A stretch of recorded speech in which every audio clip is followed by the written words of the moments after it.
會叫嘅鳳爪、鮮竹卷，兩碟點心呢，上台嘅時候都熱辣辣㗎。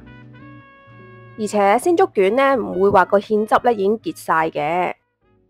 至於燒賣嘅肥豬肉同瘦豬肉嘅比例都控制得宜。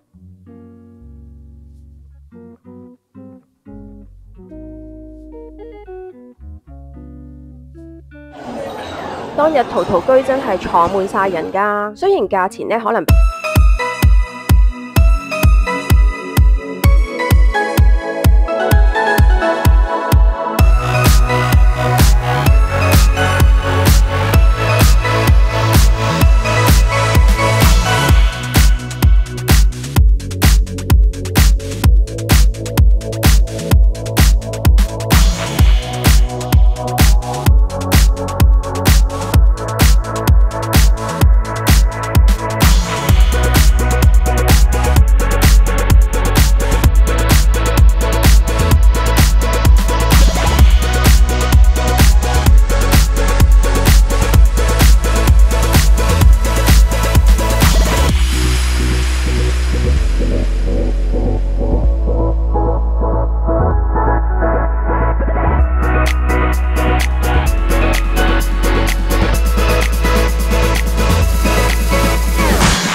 頭先見呢四周嗰間商鋪都比較大啊，跟住我哋就入去行咗個圈，發現呢裏面有人做緊直播㗎。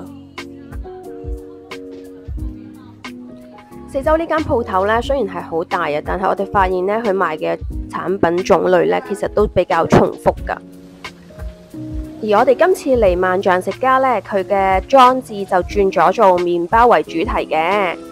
我哋當日都見到好多一家大細、情侶或者朋友喺呢啲巨型裝置度打卡啊，真係好容易影到一幅 art like 相啊！行咗一陣街之後，我哋見有啲攰，就去咗國內人氣嘅 cafe 山池度食個 tea 休息一下。店員見我哋一坐低呢，就即刻放低咗2杯水啦，真係相當好嘅服務啊！雖然 Jenny 今朝早啦已經飲咗一杯瑞幸 latte， 但係嚟到山池呢個山系 cafe 又點可以唔試下佢嘅手沖咖啡呢？